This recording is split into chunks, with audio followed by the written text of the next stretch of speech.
Your wedding planning questions answered. That's coming up next on the Wedding Planning Podcast. Why, hello there, and thank you so much as always for joining me this week in a brand new episode of the Wedding Planning Podcast. I am your hostess, Cara, and our goal here together is to maximize the quality and the value of your overall wedding celebration.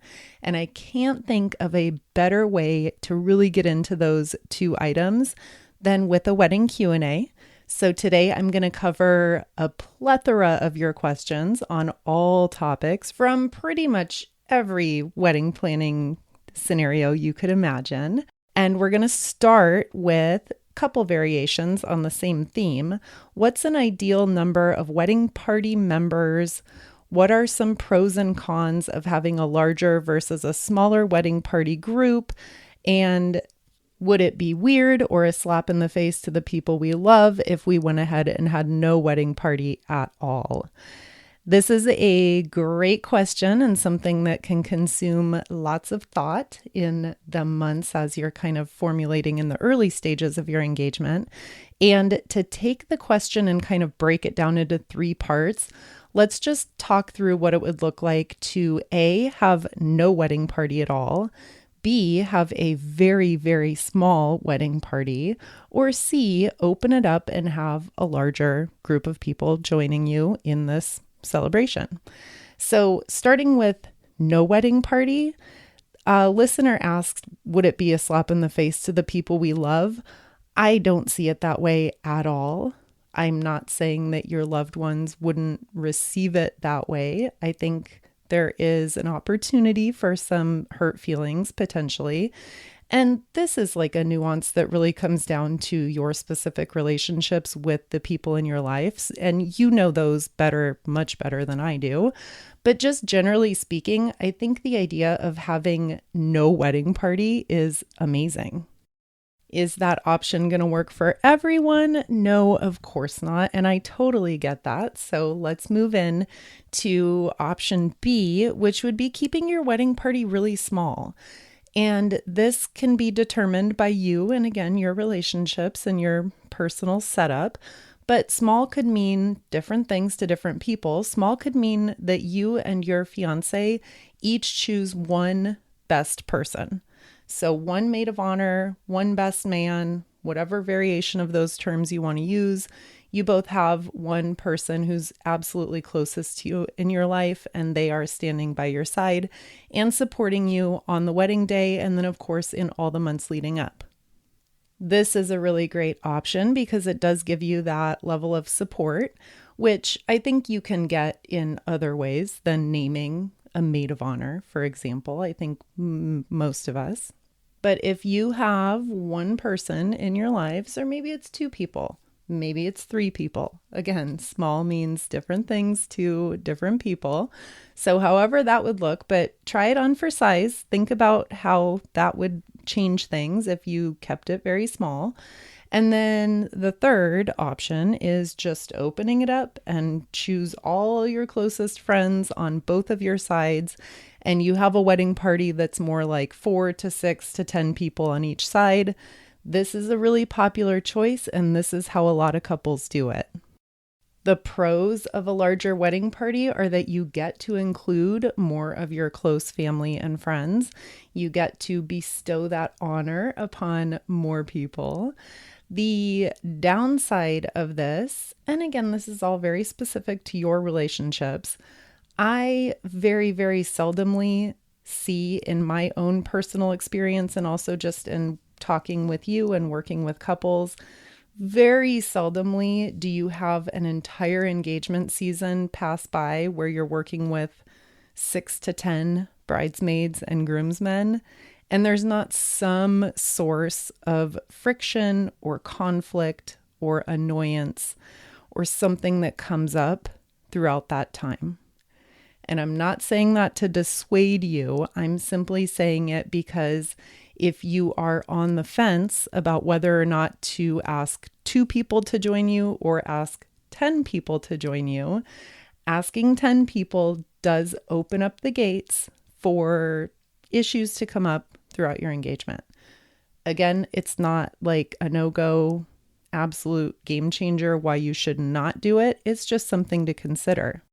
And then, of course, hand in hand with that, if you do want to open it up to a bigger group of people, just be very, very mindful in considering everyone's individual circumstances and things that are going on in their lives as you are deciding who you want to stand up with you, who you want to be your closest support system over the next few months. So run down the line and think about people who don't live close to you and might have to travel back and forth. Is that going to be a cause of friction? Maybe someone has just had a new baby. That takes a huge amount of time off the table. So maybe they're not going to be as available in the coming months. Maybe someone is finishing up their last year in postgraduate school and they're not going to have a lot of extra time or emotional energy to dedicate to you. So those are just things to consider, and I hope that was all helpful. Moving on to our next question, what are your thoughts on doing a first look versus waiting for the more traditional moment when I walk down the aisle? My thoughts are that I love the idea of doing a first look for so many reasons, and I'll list those for you here. The first reason is that I think you're really able to be present and very in the moment when you make this a private moment between you and your soon-to-be husband or wife. And when this happens right before the ceremony, when it's just the two of you, your photographer is present, your videographer is present, maybe your wedding party is even present to watch this moment unfold. And it's just a very quiet few minutes between you and your partner with no pressure. There aren't 150 people staring at you. It's a nice way to have that and really savor that time together.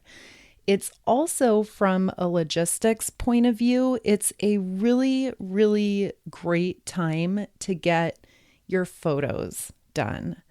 And depending on your wedding day timeline, depending on the timing of your ceremony and your reception, for a lot of couples, that reason alone is enough to go ahead and seal the deal that we do want to do a first look. And what that looks like, the difference is that you and your husband, wife, you get to have those portraits done prior to your cocktail hour and prior to your reception. Now, again, this is dependent on the timing of your ceremony and your reception. So play it out and think about your scenario and think about what it would look like if you, for example, waited until the more traditional first look is when one of you is walking down the aisle and the other sees you for the very first time. That is totally fine to do it that way, but then you need to think about timing wise, when are you going to take all of the pictures of the two of you and how is that going to fit into the overall day? So again, twofold answer there. I love doing a first look for very emotional reasons. I think it's a very special moment between you and your partner. I also love doing a first look from a logistics standpoint. It makes a lot of things much more seamless in many, many, many scenarios. Next question, inviting kids to our wedding. And then again, there were a couple of variations on the same theme of a question. One is, does it have to be all or nothing, or can we invite select families to allow them to bring their children? And what are your ideas on providing babysitting? What would be the best way to approach that for our out-of-town guests? So kids at weddings is such an emotional topic. People have very, very opinionated stances on this. And there is no right or wrong answer. Obviously, inviting children for you in your scenario may be an absolute no. Maybe you couldn't imagine the thought of not having all of your little nieces and nephews running around.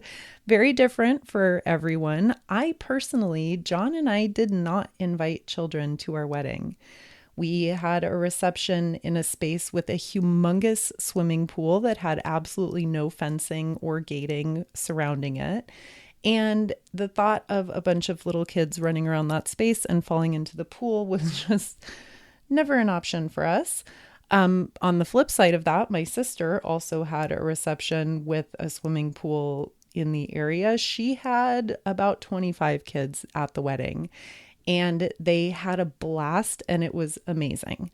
So there's no right or wrong answer for it.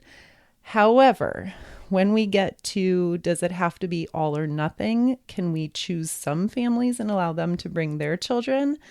Yes, of course you can.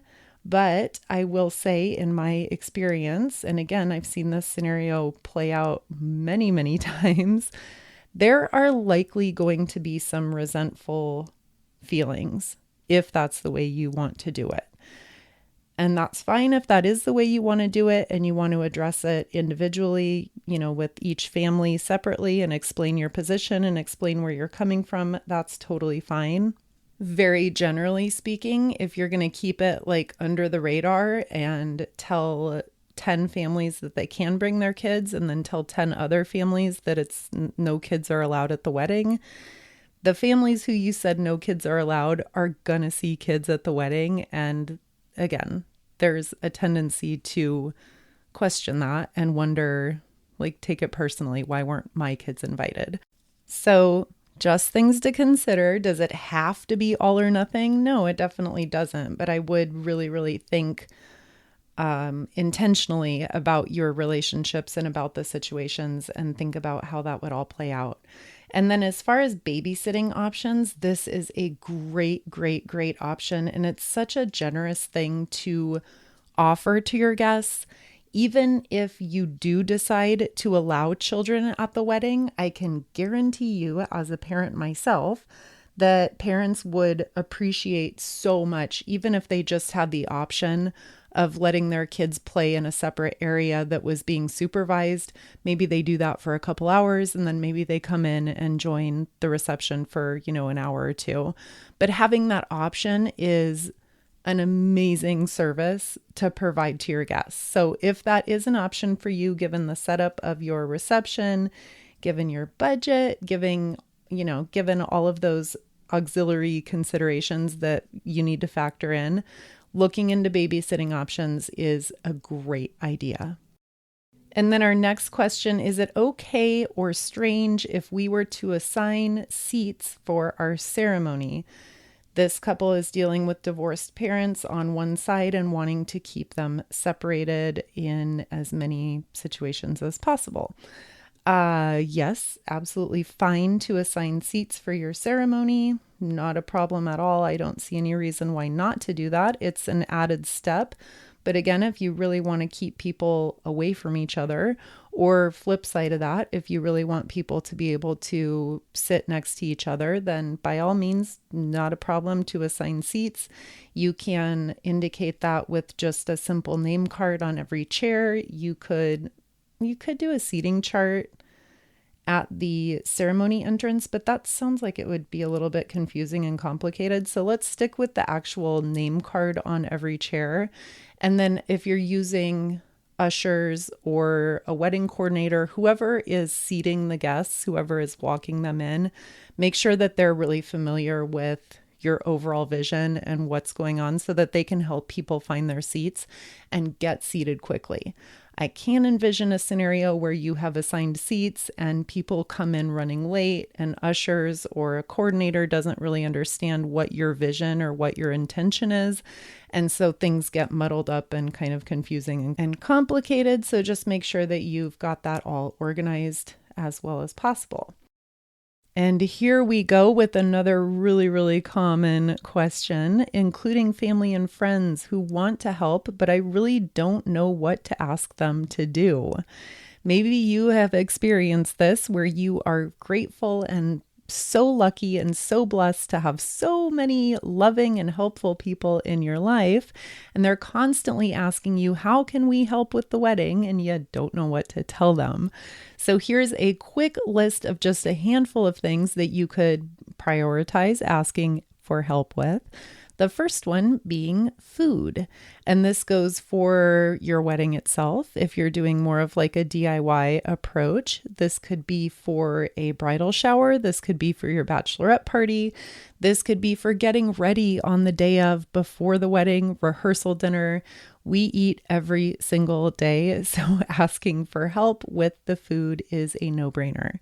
This could be a dessert bar at the wedding reception. You could delegate your aunts and cousins to baking or sourcing some of their favorite desserts and setting everything up for you. It could be for an appetizer spread.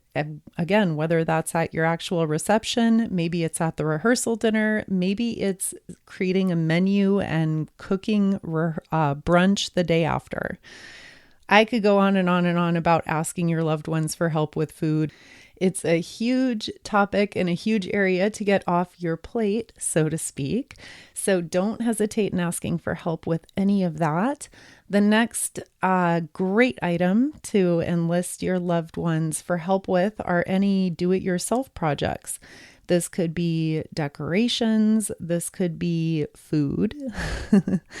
And it could go, choose your own adventure. You could ask for help in simply gathering ideas.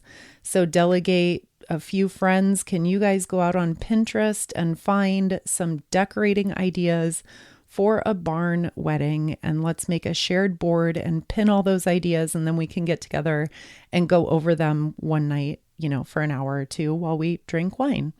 That sounds pretty fun. You could ask for help with shopping for do-it-yourself project supplies. You could also ask for help in having people scour thrift stores for secondhand items. Some popular stuff that couples will shop for are plant stands, charger plates, eclectic china, teacups, plates. Vases are a great thing to shop for at thrift stores or secondhand stores. And if you personally don't have the time, desire, or interest in driving all over your county, scouring Goodwill and Salvation Army for random glassware, then congratulations, because I bet you have some friends or family members who would love to do that. My husband, John, is obsessed with thrifting. So there you go. I bet you know someone who would love to do it. And then, of course, asking for help in actually making any do-it-yourself projects that you plan on doing. That's an easy ask and an easy way to keep your loved ones busy.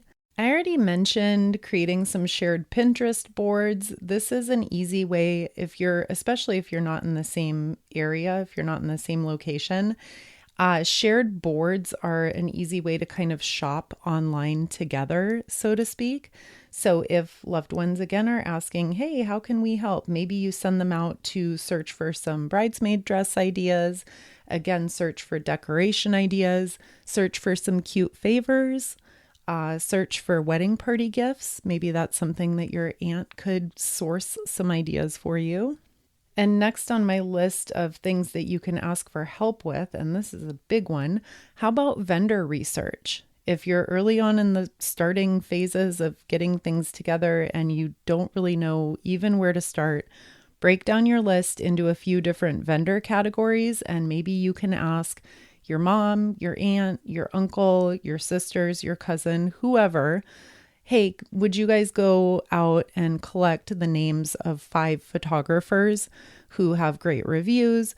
Maybe you post on Facebook, ask your friends and family, what are your recommendations? Delegate that to them, and then it takes it off your plate.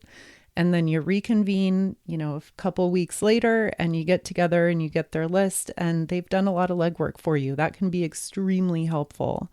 Same goes for researching accommodations. If you're going to be having a lot of guests coming in from out of town, maybe you can ask one of your loved ones to call around to some of the various hotels, maybe even go on Airbnb and collect a list of a dozen links of places that are close and centrally located and have great reviews.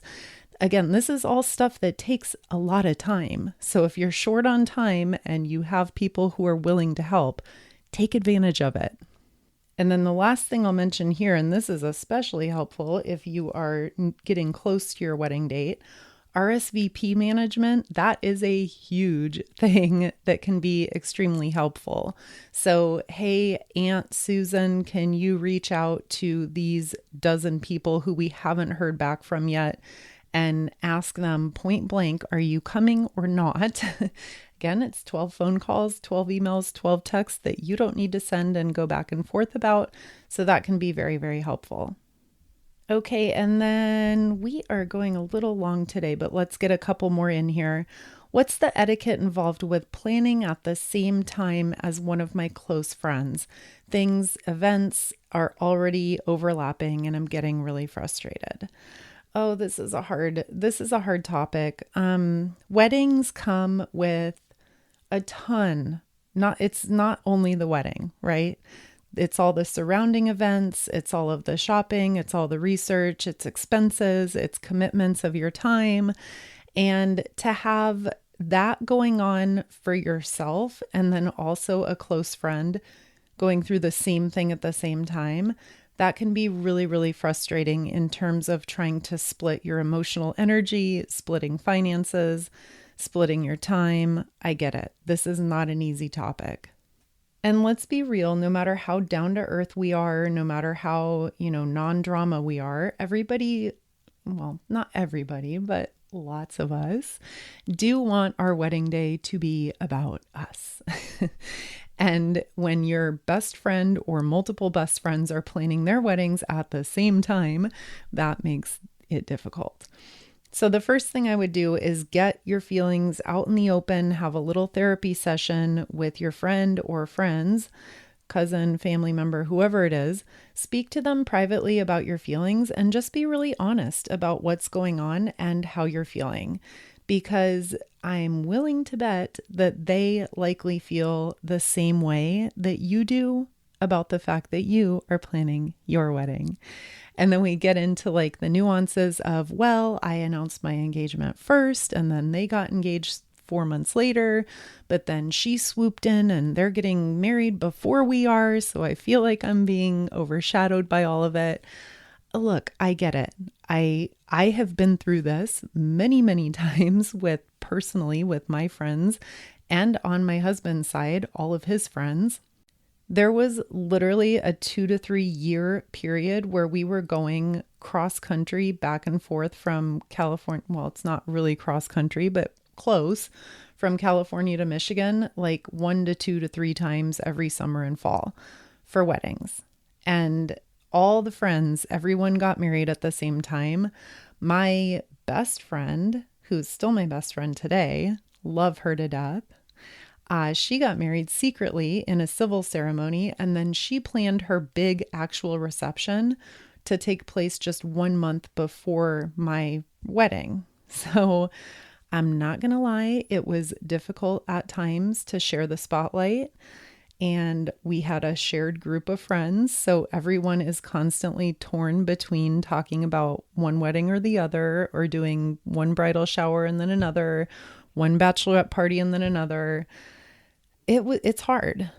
It's hard. It's not an easy thing to manage. And I was also in her wedding and she was also in my wedding. So yes, things felt very crowded at times in terms of emotional energy and time and finances. And the good news, here's the good news. This did not in any way affect our friendship in the long term. But at the time, it was frustrating and it wasn't ideal. So just know that you're not the only one feeling that way. And I would just sit down and air out the feelings, have a little heart to heart about it. Don't let things simmer like secretly and get bitter over them. That's going to make things snowball and be much, much worse. Just sit down and be honest. Simply saying it out loud and then hearing them say to you, oh my gosh, I feel the exact same way. Let's do our best just not to let it get to us. Hug. Good. All good. Okay, and last question for today. Can we talk about the cost difference between having a wedding on Friday, Saturday, Sunday, or Monday? We're open to doing a different day if it allows us to get more within our budget. Okay, so this is a topic that depends a lot on your local market and local vendors. So the first thing you're going to need to do if you're interested in exploring this idea more is create a spreadsheet or whatever way you want to organize things. And you're going to collect information and track the fees and the prices for peak days versus non-peak days. So for Saturday versus a Sunday or a Monday or a Friday night. And I'll say here, not to confuse things, but it's an important add to the question. Seasons matter a lot too. So whether you get married in winter or summer, depending on the place, that can be another variable that can majorly influence cost. So here's how I would organize this. I would make a list of key vendors. So for example, venue, photographer, caterer, coordinator, rental company. Let's just start there. And then for each of those categories, I would go out and research 2 to 3 vendors and collect specific information on their pricing. And you want to ask, what's your pricing for a Saturday night versus a Sunday morning or a Monday night or a Friday night, whatever it is you want to explore. And also, again, maybe this doesn't apply, but if it does, ask for seasons. So a spring versus a winter date. Now, when you repeat this process for, say, those top 5 wedding expenses, you're going to really be able to compare the cost savings and decide if it's worth the corresponding, perhaps, inconvenience for you and your guests. And through this entire process, you honestly might find out that hosting a wedding on a holiday Monday really isn't any different in price than hosting a wedding on a Saturday, simply because of the demand in your area. So this is really, really specific to your local market, and that's why it's important that you go out and do the research. If you were to Google this online, or if you were to ask a wedding professional, say in Chicago, you might get a canned answer that, yeah, it's 20% cheaper to have a wedding on Friday night versus Saturday night. Or it's 30% cheaper to have a Sunday brunch wedding than it is to have a Saturday wedding. That might not be the case in your situation. So it's important to go out and do that research, gather the information, start with the research tips I just outlined. And I think you'll come to see pretty quickly if you do stand to save some money based on the day of the week or the format. All right, my friend, that was fun. I hope you found it helpful. I'm going to leave you with our website one more time because that is the hub and the central meeting spot where you want to go if you'd like to share any ideas, any of your questions, any requests for upcoming episode topics. You can find a contact button when you visit our website at weddingplanningpodcast.co. I hope you have a great day today, and I will look forward, as always, to meeting you here next week, same time, same place.